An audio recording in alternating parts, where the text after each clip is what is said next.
Cuan, cuan, we be getting money. Cuan. Oke guys, sebelum kita lanjut ke videonya, saya share info bahwa grup STS akan open lagi STS rekomendasi dan diskusi di bulan Juli 2026 guys. Nah, ini grupnya udah ada kebetulan. Di sini adalah STS Rekom, di sini ada STS Diskusi. Nah, untuk diskusi teman-teman bisa chatting-chatting di sini, tanya jawab ya. Boleh bertanya, boleh nge-share apapun di sini tentang berita saham. Terus yang rekomnya hanya kita yang bisa ngetik ya di sini untuk ngasih rekom ke teman-teman semua. Nah, coba kita intip STS rekomendasi yang masih jalan saat ini yaitu STS Juni. Nah, hari ini kita dapat profit di FPNI, teman-teman, lumayan 11%, di SSA lumayan, Raja juga tadi cuan lumayan ya, teman-teman. Nah, ini adalah rekom biasanya, teman-teman, rekom menunya. Scalping ODT BSJP. Nah, untuk swingnya ada. Kita masukin ke tabel khusus seperti ini. Jadi kalau misalnya teman-teman semua itu kerja nggak bisa mantau, ambillah menu swing. Kayak gitu ya. Nanti udah disediain di sini. Untuk rule-nya akan ditulis nanti di grup ini. Jadi langsung cat aja guys kalau pengen join atau lihat video di atas untuk detailnya tentunya. Kita lanjut ke videonya. Oke guys ya, kali ini kita akan bahas tentang IHSG di bulan Juli atau bulan depan ya. Gimana proyeksi IHSG di bulan depan. Nah, gimana? Kalian udah punya gambaran belum ya IHSG kira-kira di bulan depanmu kayak apa? Nah, kalau menurutku teman-teman ya, IHSG di bulan depan tuh bakal positif, teman-teman. Jadi akan banyak hijaunya nanti di bulan depan.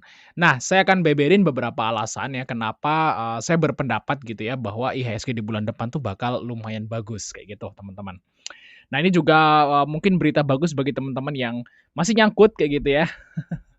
Semoga aja di bulan depan udah mulai berkurang minusnya atau syukur-syukur bisa kejemput kayak gitu. Dan kalau bagi trader tentu aja, trader kalau marketnya itu bagus itu jauh lebih enak untuk cari profit daripada pas marketnya jelek ya nggak?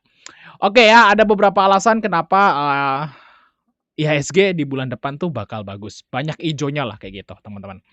Walaupun nggak tiap hari hijau ya, tapi akan banyak hijaunya dan, pergerakan IHSG harusnya bisa naik. Nah, kalau menurutku sih potensi IHSG itu ke area ini teman-teman, ke area gap. Nah, IHSG itu ada gap di sini teman-teman, di antara 6.600 sampai 6.800. Nah, saya berharap gitu ya, atau saya proyeksi, semoga aja bener, itu IHSG bakal ke area ini nantinya di bulan Juli, sampai akhir Juli nanti teman-teman. Nah, ada beberapa alasan teman-teman, yang pertama adalah rupiahnya udah mulai stabil guys. Nah, kemarin sempat ke 18.000 lagi, tapi langsung koreksi lagi, turun lagi teman-teman. Jadi sepertinya, pemerintah ini udah, maksimal banget ya untuk menekan atau menguatkan rupiah kayak gitu ya, dengan berbagai cara dan kalau menurutku secara pribadi ini udah mulai berhasil, guys. Kenapa? Karena udah mulai stuck. Stuck, guys. Kita lihat di sini. Kalau kita lihat teman-teman untuk dolarnya itu dari sini ya, dari awal bulan ya, dari awal tahun saat MBG itu menguasai Indonesia ya gitu ya. Itu dolar melemah terus dari harga 16.800 sampai ke 18.300 kalau nggak salah. Sini teman-teman melemah terus lah. Nah, setelah, di awal bulan kemarin itu turun ya saat pemerintah nerbitin obligasi dolar kayak gitu dan ini udah mulai stabil, guys. Udah mulai stuck lah, nggak kayak gini nih. Ya ini udah mulai stuck. Udah mulai stuck, teman-teman.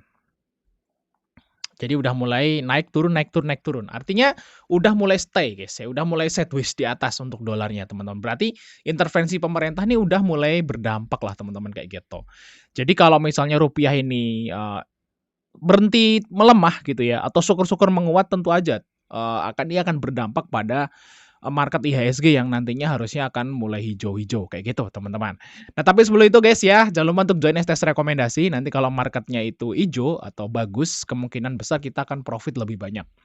Karena kalau marketnya bagus tentu aja menu-menunya akan lebih enak atau lebih, sering untuk profit cepat kayak gitu teman-teman.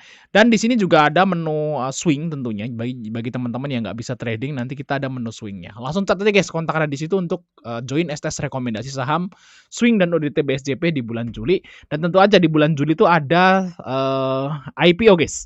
Nah, kita bisa trading di saham IPO nanti bareng-bareng teman-teman, ada 6 tuh saham IPO. Jadi Juli harusnya sih sangat-sangat rame teman-teman ya. Jadi langsung catat aja guys kontak ada di situ.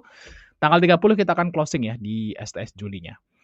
Oke, itu alasan yang pertama, rupiah udah mulai udah mulai stuck ya. Jadi, seharusnya orang-orang yang, berburu dolar atau istilahnya orang-orang yang spekulasi di nyimpen dolar itu akan mulai berpikir, "Loh, udah mulai stuck ya, rupiahnya udah nggak melemah lagi, dolarnya udah mulai, stabil gitu ya, dolar Singapura, dolar Amerika kayak gitu. Nah, itu orang-orang mulai berpikir, "Lah daripada nanti turun lagi, ini udah mentok atas ya, saya akan jual lah dolarnya," gitu ya, tukerin rupiah lagi. Nah, kalau orang-orang udah berpikir seperti itu, otomatis rupiah akan menguat dan rata-rata kalau misalnya orang itu udah, jual dolar, itu larinya kemana?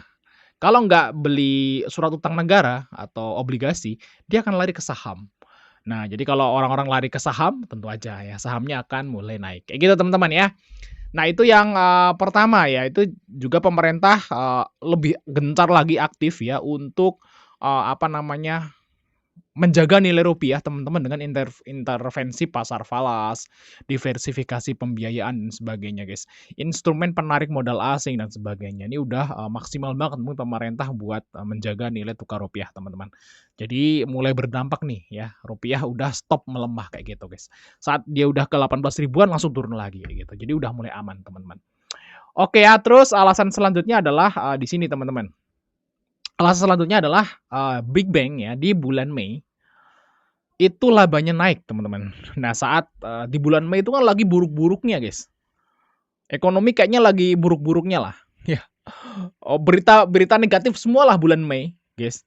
Ingat-ingat lah bulan lalu atau awal bulan ini gitu. Itu, beritanya lagi error-errornya lah, ya Indonesia mah bangkrut, Indonesia mah defisit, segala macam berita negatif tuh ada di bulan Mei. Tapi nyatanya teman-teman, Big Bang-nya semuanya labanya naik. BRI cetak laba naik 9%, Bank Mandiri, yes, cetak laba tumbuh 18% ya. Terus di sini Bank BNI juga tumbuh, guys. Lihat di sini teman-teman, tuh. BNI tumbuh 25% malah, ngeri ya, banyak banget ya. Jadi bisa dibilang, hampir semua Big Bang ya, dari besar sampai kecil itu labanya naik. Nah, kalau Big Bang labanya naik, otomatis sebenarnya di Indonesia ini nggak ada hal yang aneh kayak gitu, teman-teman. Kalau bank masih naik berarti orang-orang masih bisa nyicil kayak gitu, teman-teman. Berarti orang yang kalau orang itu bisa nyicil otomatis, usaha mereka masih jalan. Bisa dipahami ya di sini? Kayak gitu, teman-teman. Jadi masih oke sebenarnya, guys. Nah, itu alasan selanjutnya kenapa marketnya harusnya akan segera rebound. Dan alasan yang berikutnya adalah IPO, teman-teman. IPO-nya banyak, ada 6. Nah, IPO itu apa sih? IPO berarti, teman-teman, selain kita dapat cuan beggar kayak gitu di IPO. Nah, dalam arti yang luas, IPO itu adalah menarik modal dari investor ke pasar saham. Kalian sadar nggak? Ya, ratusan triliun tuh nilai emisi kayak gitu. Nah, otomatis nilai emisi tersebut itu akan masuk ke saham, teman-teman, nantinya. Guys, akan masuk ke saham ya, sebagiannya mungkin ya buat modal kerja, otomatis, nanti akan bertumbuh lagi ekonomi dan sebagainya. Jadi semakin banyak IPO itu akan semakin berdampak positif pada bursa efek, teman-teman. Kayak gitu, guys. Jadi ada aliran modal, dari luar masuk, tentu aja ya, kayak gitu. Jadi IPO banyak itu berarti bagus, teman-teman ya. Jadi akan mendorong IHSG buat naik. Kayak gitu, guys. Ya itu beberapa alasan kenapa di bulan Juli nanti itu marketnya bakal bagus. Jadi kalau misalnya nih ya, sekarang kalian gitu ya, teman-teman semua, masih banyak yang minus gitu ya untuk, portonya gitu ya. Saran saya mending tunggu aja sampai bulan depan atau mungkin sampai bulan Agustus, guys. Nah, siapa tahu nanti IHSG akan sampai ke 7 ribuan lagi nantinya setelah bulan Agustus. Syukur-syukur Agustus gitu ya atau September kayak gitu udah bisa, minimal nggak rugi lah kayak gitu portonya, atau syukur-syukur malah bisa untung, teman-teman. Seharusnya sih IHSG sih berada di 6.600 ke atas lah seharusnya nanti di bulan Juli kayak gitu, teman-teman, seharusnya. Oke, thanks teman-teman ya udah nonton. Sampai ketemu di video berikutnya, teman-teman.